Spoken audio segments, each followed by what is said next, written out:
His hand gripped her chin roughly, fingers digging into her jaw hard. He forced her to look at him, to meet those dead eyes. Do you have any idea what you did in that restaurant? His voice was soft, conversational, but there was venom underneath, poison waiting to strike. 7 years. 7 years I spent planning that perfect moment, acquiring that poison from contacts in 3 different countries, bribing chemists, waiting for exactly the right opportunity. His grip tightened until she whimpered. That poison was untraceable, undetectable. I would have walked away clean, taken over his territory, his contacts, his entire empire. A pause. And you ruined it. With a kiss. He said. I'm sorry, she sobbed. I didn't mean to interfere. I didn't know. You didn't mean to destroy 7 years of careful planning? He released her chin with a sharp movement and began to pace around her in slow circles. You didn't mean to humiliate me in front of Seoul's elite when Kang Min-ho chose you over our partnership? He asked. He stopped behind her. She couldn't see him anymore, could only hear him. Kang Min-ho took everything from me because of you. His hand touched her shoulder. She flinched violently. So now I'm going to take something from him, something he clearly values more than money or power, he said. If you do anything, Min-ho will have even more reason to destroy you, and you know that, Samara whispered. He laughed, loudly, like she had said something genuinely amusing, then pulled a chair close and sat directly in front of her. Let me tell you something about Kang Min-ho. He started. She said nothing. Your husband needed a wife, not a lover, a symbol. He tilted his head. Do you know what it does for a man like him to walk into a room with a woman like you on his arm? It tells every foreign investor, every Western partner, that Kang Min-ho is modern, progressive, that he doesn't see color, that he looks beyond borders. The contempt in his voice was precise. Surgical. A black woman on his arm. Powerful. Beautiful. It was the perfect statement. A win-win. Samara's jaw tightened. The words landed somewhere soft. She didn't want them to. You were never a choice, he said gently. You were a strategy. The kiss at the restaurant was a gift he didn't even have to engineer. You handed him the perfect excuse. You're lying, she said. Smaller than she intended. Am I? He stood, walked to the window. Then where is he, Samara? You've been here for hours. His men are everywhere in this city. He has resources that could locate anyone within minutes. He glanced back at her. Where is Kang Min-ho? Silence. A man who actually cared would already be here, he finally said. She tried to hold back. She failed. 1 year fell, then another, hot and humiliating against her cheek. You don't know anything about him, she said, ragged. You don't know what he would or wouldn't do. His smile didn't waver. You'll understand soon enough. He straightened his cufflinks, adjusted his jacket. But we don't have all day. He walked to the case on the table, row after row, neat, clinical, the kind of organized that meant practice. And he reached in and lifted out a thin metal rod tapered to a fine point, turned it once in his fingers, then looked at her, and started walking toward her. Min-ho, she thought, please, find me. Before we continue, please like this video and comment, Min-ho come through, if you need him to get there in time. Because what's about to happen in this room is going to test everything she's made of. Stay with us. 3 hours earlier. Busan. The docks smelled like salt and rust. The Red Viking's warehouse sat at the edge of the water like it had been dropped there and no one had bothered to move it. Corrugated metal, peeling paint. 3 men outside who were trying to look like they weren't afraid. They were afraid. Kang Min-ho's car came to a stop at the entrance and the guards didn't move, not because they were brave, but because their legs had temporarily stopped working, because everyone in Korea knew that car, everyone knew that face. Kang Min-ho stepped out without hurry, straightened his jacket, looked at the warehouse like he was assessing whether to buy it or burn it down. He hadn't yet decided which. He'd left Seoul before dawn, driven 3 hours straight to Red Viking's territory. He had a plan, a briefcase full of cash, and a very specific message to deliver. He hadn't said anything about it to Samara, and he intended to keep it a secret to be kept until tonight. He had prepared everything for their evening, the surprise date overlooking Han River. He couldn't wait to see the look on her face when he'd tell her he handled everything. He walked past the guards without acknowledging them. One of them finally found his voice. "Sir, this is Private Prop." Minho looked at him, just looked at him. The man went quiet immediately. Inside, word had already spread. He could tell by the way every man in the building stood up straighter. Weapons disappeared. Postures went rigid, the particular brand of panic that visited people who suddenly realized they were in the presence of something genuinely dangerous. The supreme leader of the Red Vikings came out from the back, mid-40s, built like a man who had survived things that should have killed him several times over. Scarred jaw, careful eyes, trying, working very hard, not to look the way he felt, which was like a man standing barefoot on a cliff edge. He bowed low. "Mr. Kang." His voice was controlled. Barely. "This is unexpected. To what do we owe this honor?" "Samara Okafor," Minho said. "Her debt." What's the total?" The man blinked. Whatever he'd been expecting, it wasn't that. It currently stands at $500,000, sir, with the accumulated interest and late penalty fees closer to 6. Minho set the briefcase on the nearest table, clicked it open. The cash was stacked in neat bricks, organized, almost beautiful in the way obscene amounts of money sometimes were. "1 million, Minho said. "The debt is paid. Everything she owes, everything she has ever owed you, is settled. Today. Now." The room had gone completely silent. The leader stared at the money for a long moment. His men were staring too. $1 million in cash had a way of making a room very still. Then the leader looked up, and something in his expression shifted, calculated, at the look of a man who had just seen an opportunity and was deciding whether to reach for it.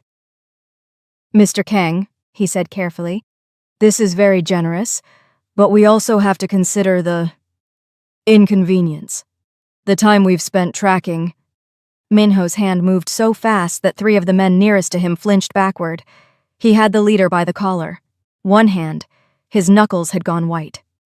"I want to be very clear about something," Minho said, his voice dropping to something barely above a murmur, which was somehow more frightening than any shout. "I drove 3 hours to be here. I came in person, to your building, with more money than your entire operation has earned this quarter, to handle this quietly and cleanly. I am giving you every possible opportunity to make the right decision." He pulled the man slightly closer. "Oh, and I suggest you take it." The leader's bravado had evaporated completely. His throat moved as he swallowed. "Yes, sir. Of course. The debt is settled. In full. No further." Minho released him, took one step back, straightened his own jacket. "And if I ever hear that any of your men have gone near her again," he said, very calmly, "or spoken her name, or breathed in her general direction, I will come back to Busan, and what would be in that briefcase wouldn't be money this time." "You understood, Mr. Kong. Completely understood." Minho nodded once, turned to leave, and then the leader said it. "Mr. Kong, wait. There's something you should know," he said. Minho stopped. Something in the man's voice had changed. The performance was gone. What was left underneath sounded genuinely like a man who understood that he was about to deliver news that might get him killed. "What?"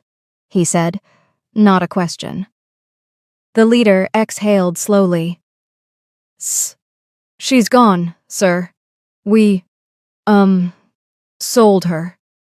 This morning by 11. The air in the room changed. Minho turned around, very slowly. "We received a contact late last night," the man continued. He was speaking faster now, the words tumbling over each other. "Your business partner, sir, Park Jae-won, he reached out directly. offered double what she owed, said he wanted her specifically, for personal reasons. A pause. We thought she'd never pay back. We didn't know. Minho had crossed the room in 3 strides, his hand connected with the man's face before either of them had quite registered it was happening. The crack of his jaw echoed off the metal walls. The leader stumbled sideways into his own men. Minho stood over him, chest rising and falling. The rage was running through him like electricity. He wanted to do more. He wanted to take the room apart piece by piece, starting with the man currently bleeding on the floor, but he checked his watch. 3 hours. She'd been with Park Jae-won for 3 hours. He stepped back. Where? He said. His estate, sir. Gangnam District. The leader wiped his mouth with the back of his hand. We can give you the exact address. But Minho was already moving. He walked out of that warehouse at a pace that made his men, who had been waiting by the cars, immediately straighten. The estate, he said, pulling out his phone. Gangnam. I need the exact address in 30 seconds. I need 12 men ready to move. I need the car at the gate when we arrive. He was in the driver's seat before he'd finished speaking. And if anyone asks questions right now, they must be doing it from the side of the road. He drove, and he did not slow down once. The silence had stretched for almost an hour when he spoke again. Tell me something, Park Jae-won said, playing with one of the tools from where he was standing by the window. He hadn't moved from that spot. Patient as a statue. Patient as something that had learned to enjoy waiting. What did you think was going to happen? The night at the gala? When you kissed him? Samara said nothing. You're a clever girl, so don't pretend you weren't thinking anything. You acted on impulse. You saw a man about to die, and your instincts overrode your judgment. He turned to look at her. What was it? Compassion? And heroism? Or were you trying to gain something from him? Was this all a plan from the start? Silence. No answer. He walked toward her slowly. That tells me everything. It tells you nothing, Samara said quietly. He paused. She raised her eyes to his. Her face was still wet from earlier. Her wrists hurt from the rope. Every part of her was exhausted and afraid and furious, but she held his gaze. You think you understand him? She said. You think you know what he values and what he doesn't. You spent years planning how to take something from him. She tilted her head. But you got it wrong. Because if you actually knew Kang Minho, you would have known that the moment you touched me, you signed your own death certificate. Something flickered behind his eyes, not quite amusement, not quite anger. Confident words, he said. Ugh, for someone tied to a chair.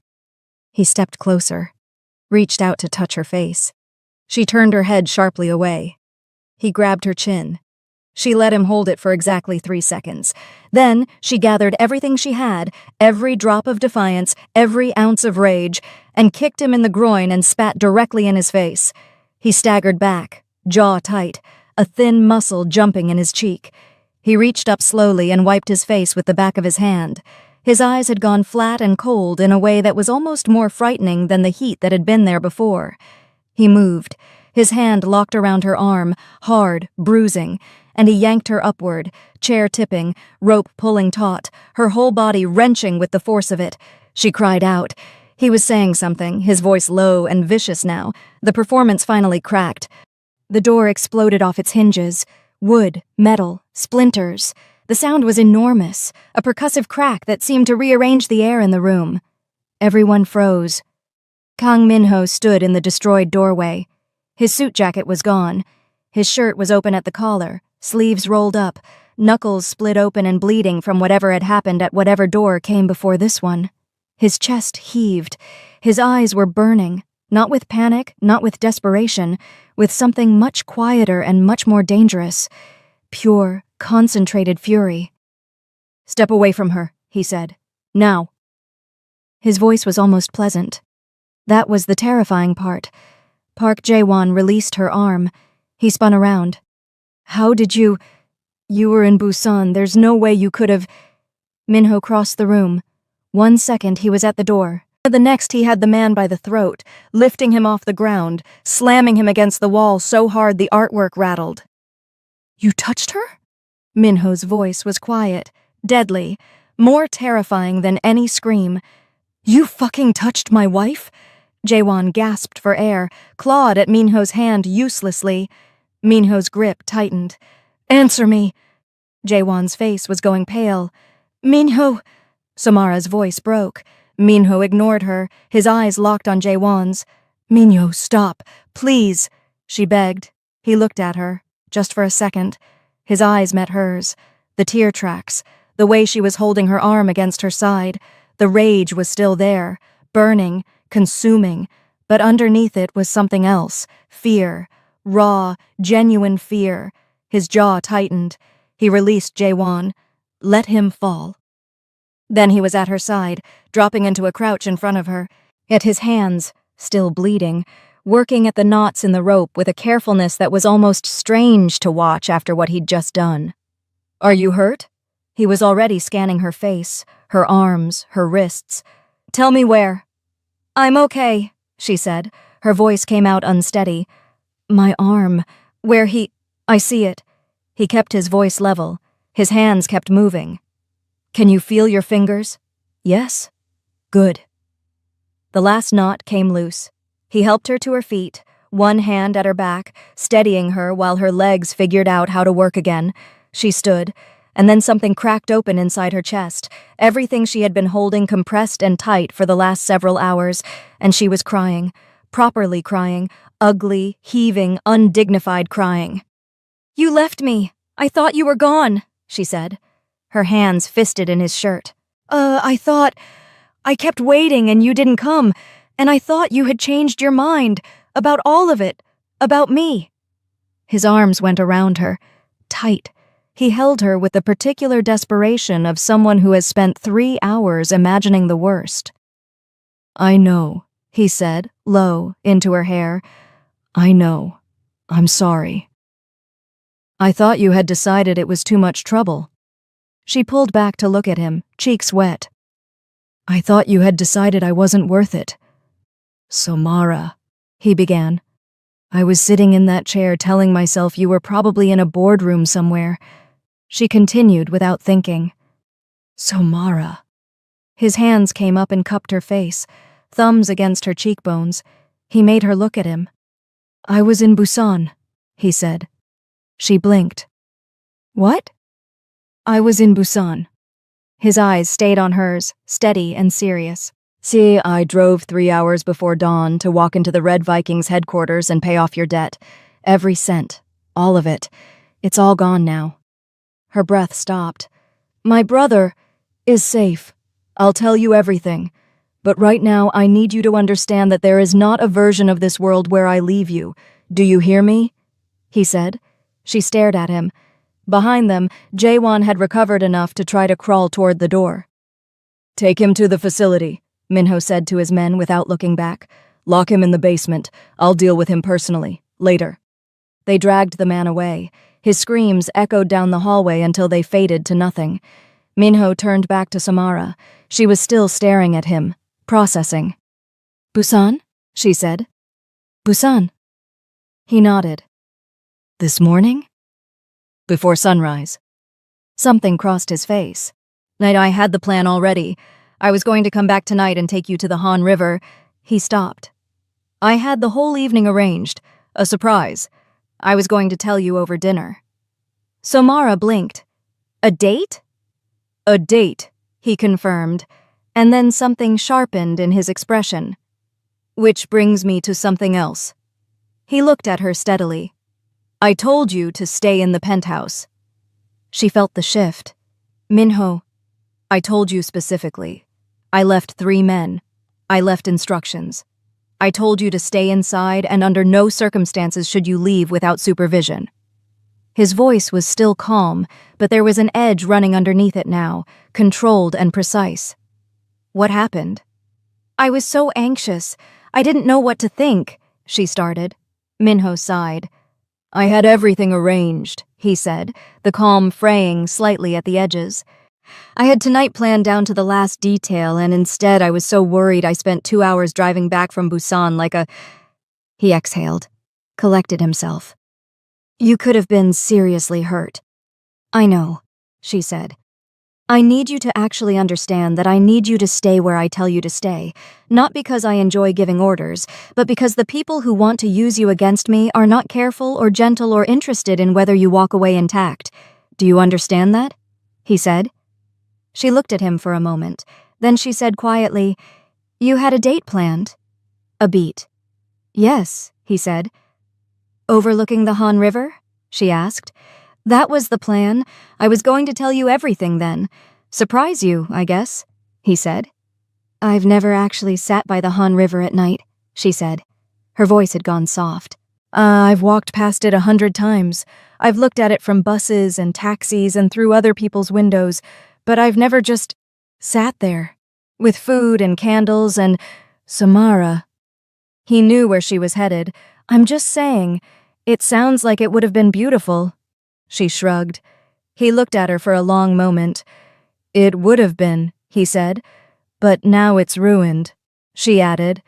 And now it's ruined, he agreed, because you decided to leave the penthouse. I want to register a complaint about the direction this conversation has taken, she pointed out. Something moved across his face, not quite a smile, something quieter than that, but in the same family. We're leaving, he said. And you're seeing a doctor tonight whether you want to or not. I barely have any injuries. A doctor, Samara. His voice was firm. Minho, my arm is fine. I'm fine. Could we just go to the river? Just for an hour? Even without the dinner. Just the river, she said. You were tied to a chair 3 hours ago. He frowned, which is why I would like to sit somewhere nice now. Besides, won't it be such a waste of money to just... She started. A doctor, he said firmly. Then home. The river will still be there. It doesn't have any legs. She opened her mouth. He gave her a look. She closed her mouth. He put his hand at the small of her back and steered her toward the door, and she let him, because the truth was that her arm did hurt, and her legs were still slightly unsteady, and the warmth of his hand through the fabric of her shirt was making her feel safer than she had felt in hours. For the record, she said, as they stepped out into the hallway, I think this is an overreaction. For the record, he said, I spent 3 hours in a car imagining what I was going to find when I got here. Everything I do tonight is a proportionate response. She glanced up at him. His profile was still tight, still carrying the weight of those 3 hours in every line of his face. She didn't argue anymore. The private doctor arrived at the penthouse within 20 minutes of them walking through the door. She was thorough, professional, and clearly accustomed to being called at odd hours by Kang Min-ho's people because she asked no questions about context and simply did her job with quiet efficiency. Bruising on the arm, minor ligature marks on the wrists, no serious damage. Min-ho stood in the doorway of the bedroom the entire time the doctor examined Samara, arms folded, one watching with the focused attention of a man cataloging every finding. She's going to be fine, the doctor said on her way out. I heard you the first time, Min-ho said. I just wanted a second opinion. The doctor looked at him. Mr. Kang, I've been saying she's fine for the last 20 minutes, and I appreciate your consistency, he said, still focused on Samara. After she left, Samara sat on the edge of the bed with a cold pack on her arm and watched Min-ho standing by the window with his arms still folded and his jaw still tight. You can stop now, she said. The crisis is over. Is it? He asked. She said I was fine. She said you were fine physically, he corrected. Samara looked at him for a moment. I'm fine every way, Min-ho. He turned to look at her, searched her face. Then he exhaled, long and slow, and some of the tension in his shoulders finally released. You split your hand, she gasped when her eyes catch the gash. You're bleeding on your carpet. He looked down, looked back up. Worth it. Go put something on that, she said. I'm monitoring the situation. Kang Min-ho, go put something on your hand. Her voice was the firmest he'd heard from her before. He obeyed. She listened to him moving around in the bathroom, the water running, the quiet of the penthouse settling around her like something solid and safe. She pressed the cold pack to her arm and looked at the ceiling. He had driven to Busan before sunrise to pay off her debt. He had been planning a dinner by the Han River. He had come through the door, apparently, with blood on his knuckles and rage in his eyes and her name already on his lips. She pressed her free hand flat against her sternum, right where the feeling was pooling. She didn't have a word for it yet. She was going to be very careful about putting a word to it. But it was there. Weeks passed. The bruises faded. The rope marks on her wrists disappeared. The nightmares came less often. Life inside the penthouse found its rhythm again, cautious and new, and punctuated by arguments about whether Samara was allowed to go to the market alone, she was not, and whether Minho was allowed to work through dinner, he was not. Minho said nothing about the Han River. She assumed he had forgotten. She was wrong. On a Thursday evening in October, one of Minho's men knocked on the door to the sitting room where Samara was reading and told her, with a perfectly straight face, that Mr. Kang had requested her presence downstairs. She went down. Minho was standing by the door, dressed, which was unusual. He was holding a long silk scarf. She looked at the scarf. "What is that for?" "Turn around," he said. "Excuse me?" "I'm not going to answer your questions. Turn around," he insisted. She looked at him for a long moment. "You know, most people lead with please. Most people are not me." He held up the scarf. "Turn around, Samara." She turned around. He tied the scarf over her eyes with careful hands, checked that it was snug, checked that she could breathe. Then he guided her to the door with one hand at her back and one at her elbow, and she let him. No, because she had learned by now that when Kang Min-ho had a plan, the results were generally worth the process. The car, the city passing in muffled sound around her, the cool night air when the door opened, his hand stayed on her the whole time. "Steps," he said. 3 of them, small. She found them with her feet. "Almost there," he encouraged. She could hear something. Music. Low and sweeping. Strings, she realized. Violins. A classical piece she half recognized from a concert she had attended years ago, the kind of music that sounded like something significant was happening. Then he stopped her. His hands went to the knot at the back of her head. "Ready?" he asked. "I've been blindfolded in a moving car for 20 minutes, so, yes, I think I'm ready," she began. The scarf fell. Samara stopped breathing. The Han River stretched before her in the dark, the lights of Seoul reflected across its surface in long gold ribbons. And there, at the edge of the water, lit by hundreds of candles and paper lanterns that floated above in warm amber, was a table set for 2. Flowers everywhere. The white ones she had mentioned once, offhandedly, in a conversation she hadn't thought he was paying attention to. A string quartet played nearby. The food, her favorites specifically, impossibly specifically, was laid out in careful arrangements on plates that probably cost more than her previous month's rent. It was the most beautiful thing she had ever seen. Her hand came up to cover her mouth. "I told you," Minho said, from somewhere just behind her. "The river doesn't have any legs." "You remembered," she said. Her voice had gone very small. "You mentioned the Han River twice in the car that night. You mentioned it again 2 weeks later when we drove past. You mentioned it last Thursday at breakfast when you saw it in the background of something on television." He paused. "I pay attention," he added. She turned to look at him. He was watching her with an expression she had learned to read by now. The one that looked like composure, but was quietly doing something much more complicated underneath. "Minho." Her voice broke. "Sit with me first," he said. "Eat something." The food took considerable effort to coordinate. She sat. He sat across from her. The music played. The lanterns shifted in the breeze. The city blazed on the other side of the water. They ate slowly. They talked. About small things at first, and then about bigger ones, and then about the kind of things people only talk about when they have run out of reasons to be careful. When the plates were nearly empty, Minho set down his fork. He looked at her across the candlelight. "I want to tell you something," he said. "Okay. This arrangement," he stopped, tried again. "The contract. And I want you to know that I didn't choose it because it was the only option." His eyes stayed steady on hers. "There were other ways to protect you. Witness relocation, safe houses, security details, ways that would have kept you safe without requiring you to share your life with a man like me." She said nothing. Let him continue. "I chose this because I wanted you close." His voice was even, direct. "From the moment you kissed me in that restaurant, something shifted. I have spent 7 years building walls that nothing and no one could get past. 7 years of being very precise about what I allow near me and what I don't." A pause. "You got past all of them, without even trying, without even knowing."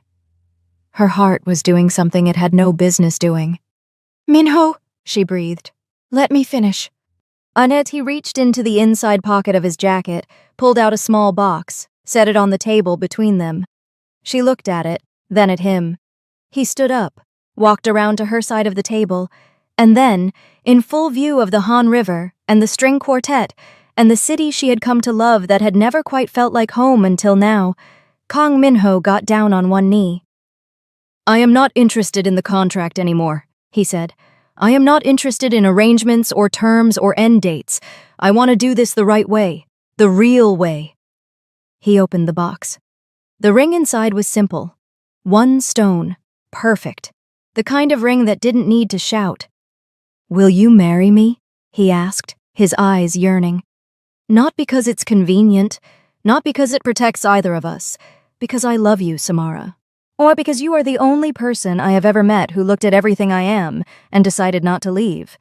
Because you spat in a dangerous man's face while tied to a chair, and I am never, ever going to get over that." Something moved in his eyes. "Because the world is very loud, and you are the only thing in it that makes it quiet." She pressed her lips together. Her eyes were burning. She was trying to find the word, the one she'd been carefully, deliberately not finding for weeks. She had found it. "Say yes."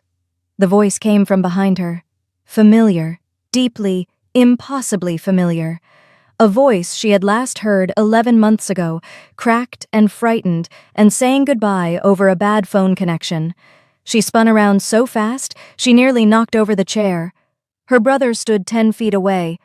Opiemi, older, thinner than she remembered, in eyes bright with something between joy and relief, and the particular emotion that only exists in the moment when someone you love comes back to life. "Ope," she breathed. "Hi, sis," he said, and she ran. She crossed those 10 feet so fast she barely touched the ground, and she hit him so hard he stumbled backward, laughing, his arms coming up and around her, and she held on with everything she had, both arms, both hands, her whole body, like she was afraid that if she let go, he would dissolve back into the 11 months of silence she had been living inside. "You're here," she said, her voice muffled against his shoulder. "You're actually here." "I'm here." He tightened his arms. "I'm not going anywhere." She pulled back, held his face in her hands the way their mother used to. She checked him the way you check someone when you have spent almost a year not knowing whether to grieve. "Are you okay? Are you?" she asked. "I'm okay," he said. "I'm safe. I'm here." Her hands were shaking. She gripped his shoulders. "I didn't know," she said. "I didn't know if you were—" "I know." His expression shifted, became something quieter. "I know. I'm sorry. I was hiding. I thought I was keeping you safe by disappearing." He glanced past her, over her shoulder, at the man still waiting by the table. "I was wrong about a lot of things." Samara turned to look at Minho. He was standing where she'd left him. Ring box still in his hand, expression carefully neutral in the way that meant it was carrying a great deal beneath the surface. She walked back to him slowly, stopped in front of him. "You found him," she said. I found him," he confirmed. "How?" Something passed across Minho's face, a flicker of something she might have described, in another mood, as sheepishness, though it didn't sit entirely naturally on his features. "I had people searching for weeks," he said. He was careful, hidden well. A village outside Daegu. Fake name, different work, different appearance. A pause. When they located him, I went myself. Samara stared. "You went yourself?" "I thought he might not respond well to strangers." He explained. "Minho." She muttered his name in disbelief. I was correct about that. He did not respond well to strangers. He glanced at Opeyemi. Or to me, initially. Opeyemi, who had come to stand a few feet behind her, let out a short laugh. "Initially is a generous word. I slammed the door in his face 4 nights in a row." Minho nodded. "He did." "You stood outside his door," Samara said, "for 4 nights. Until he let me in." Minho met her eyes. "Which he eventually did." "Because your husband is extremely stubborn," Opeyemi said.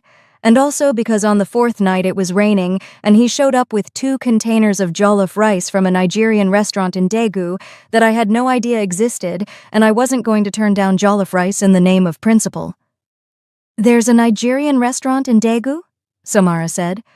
"There is," Minho confirmed. "It took some effort to locate. The owner was very helpful once I explained the situation." She looked at him. This man.